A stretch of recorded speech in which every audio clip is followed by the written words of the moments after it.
Hello everyone, this is Jamarl Thomas. Welcome to the Progressive Soapbox. I hope everyone is doing okay. I made a small mistake on the last video, misreading something. Slightly misreading something. I had multiple articles that I was going through, and the last article said something a little bit different than the previous articles that I read. The last article was one most up to date, so I'm going to go with that one in this video.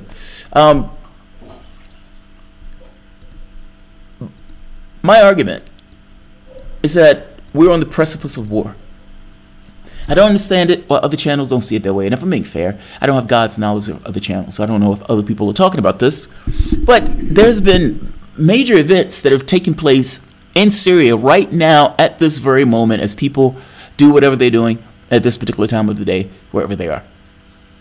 One of my subscribers, Amala, she's awesome, sent me a link to an RT article with Russians blaming the French for one of their airplanes going down. Now, the plane that went down was essentially a sensing or a sensory plane, and that sensory plane was essentially went dark. It went dark. A few hours after blaming the French, a little bit more information, they realized that Syrian Defense Forces, or Syria Air Forces, air response, air defense, shot down the plane. Now, the reason why Syrian air defense shot down the plane is because France and Israel conducted an illegal attack on Syria. And given Russia 1 minute's notice in conducting that illegal airstrike on Syria. And in conducting that airstrike, it forced the plane that the Russians were in to divert to something that was safer, seeing as they didn't want to be shot down. But the problem is they did end up getting shot down. Russia has come out saying, we are blaming Israel for this because if Israel wasn't conducting an illegal strike, then that plane will still be in the air, and the 15 people that were alive on it, human beings with wives, husbands, kids, people that loved them and cared about them, human beings, would still be alive. That's what they're saying. More pertinent to all of this, because yeah, even though it is a big deal that these people died, more pertinent to this is the response over these people dying. That response being, from the standpoint of Russia, we will retaliate. We will retaliate. And if we're being honest, person sitting on the moon, they have every right to do so. What would you do? What would you expect your country to do? If several American servicemen were shot down by a Russian jet as they conducted operations because Russia didn't necessarily give them the heads up that they were going to conduct these operations, what would you do? What would the political winds of your particular country require you to do? Would you retaliate? And would you retaliate knowing that the retaliation in itself was going to create a situation where the other people was going to be justified in retaliating also? This is war. Call it what it is.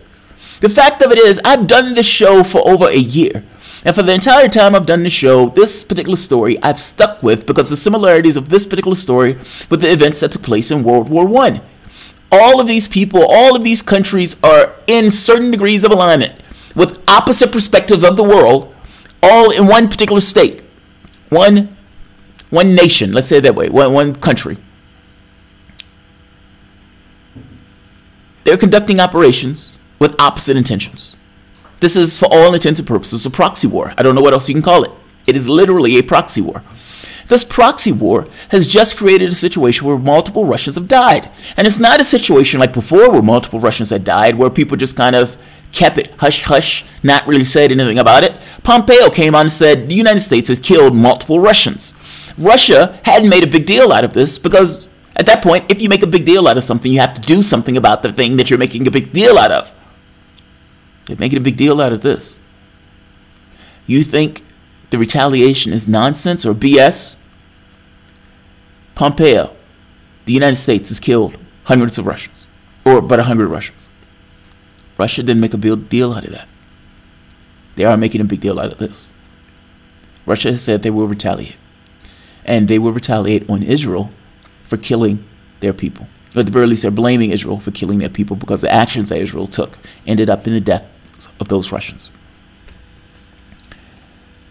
Answer me something. If Russia launches an attack on Israel, what do you think the United States will do? Just stop there. What do you think the United States will do? And beyond that point, take the United States out of it for the moment. Israel is a nuclear-powered nation. Russia is a nuclear-powered nation. You have two nuclear-powered nations that are potentially at a standoff with one another and will potentially in a conflict, seeing as one nuclear-powered nation has taken activities that has ended in the deaths of another, and they are being blamed for it. I don't know what you call this, other than you can say tumbling into war, which is what this channel has said and screamed about and rattled about and shook about for the last year and a half. In the Cuban Missile Crisis, Kennedy was at the very least positioned against what the military wanted to do. The military wanted to strike. Now, the catch is, Kennedy was against this, and it's good that Kennedy was against this, because if Kennedy struck Cuba, those missiles were active and the order had been given to launch. Meaning Kennedy would have started a nuclear war with a strike like that, as opposed to the solution that he did, where trying to allow the nations to save face. Allowing the nations to save face allows them to go out in front of their public and say, look at what I've given you. I am your leader. Look at what I've given you. In that case, if I'm not mistaken, it was missiles that were not operational in Turkey that were going to be moved anyway, that they moved. But I guess my point is this. You had a president that was against this tumbling into a larger third world war. Do you have the same finesse, intelligence, charisma to pull off something of that magnitude with a Donald Trump in office?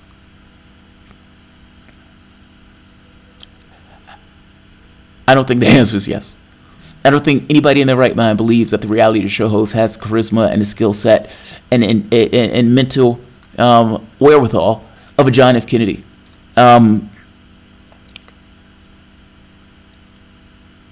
This is war. I think this is war. Like when I don't know. Russia responds. What does Israel do? After Israel shoots down, or after Russia attacks something of Israel, what does Israel do? Now the catch is, we don't know if response purely means militarily. So let's read the document. Let's go through it. But I've given you a synopsis of what's taking place. Russia promises retaliation on Israel for shot down plane in Syria, Middle East on the brink. Russia has promised retaliation after Israeli airstrikes created a quote-unquote dangerous situation by performing unannounced attacks on Syria, resulting in a Soviet reconnaissance plane being accidentally shot down by the Syrian Air Defense Force, the Kremlin has announced. The aircraft, which was used for electronic surveillance, disappeared from radar screens over Syria at about 8 p.m. on Monday. It happened around the time that Israel and French forces were launching targeted airstrikes in Syria. Illegal, by the way. Nobody invited France or Israel to attack Syria. Both of those things were illegal. Russia is right in saying they were creating a dangerous situation because the situation they created was based on an illegal action that both of those countries were taking. Yeah. If you do something that's illegal and it results in the death of another person, yeah, that's a problem. That's a problem. They're right. According to the Russian Defense Ministry, 15 people on board the I-129 turboprop plane at the time of its disappearance.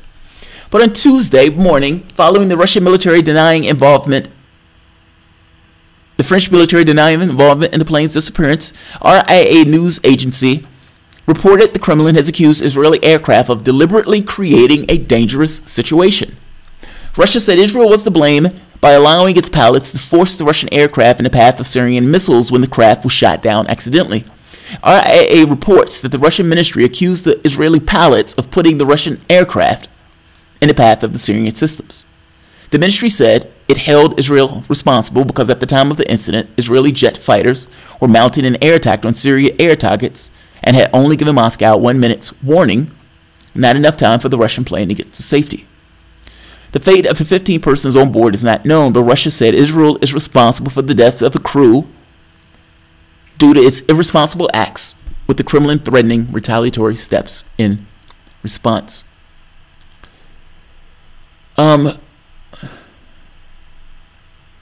This absolutely does not correspond to the spirit of Russian-Israeli partnership. We reserve the right to take commiserate measures in response. A U.S. official said that Washington believed the aircraft was shot down by anti-aircraft artillery operated by the Syrian government. Yeah, they don't dispute that. The plane was over the Mediterranean Sea from the Syrian coastline. Russia tasked news agency quoted the ministry saying in a statement. The ministry said it was not possible for Israeli forces did not see the aircraft as it was prepping to land. Yeah. This is dangerous. This is dangerous. I'm going with... yeah. I'm not going to keep this one long. I've done this video before and I hate doing videos twice. But the original premise was off. The premise wasn't off. It was just Israel didn't shoot down the plane. It was Syria. I made it clear towards the middle, but still. All right, I'll leave it here. All right, guys. If you enjoy the content, please feel free to share, like, subscribe. You know, we spoke to Patreon.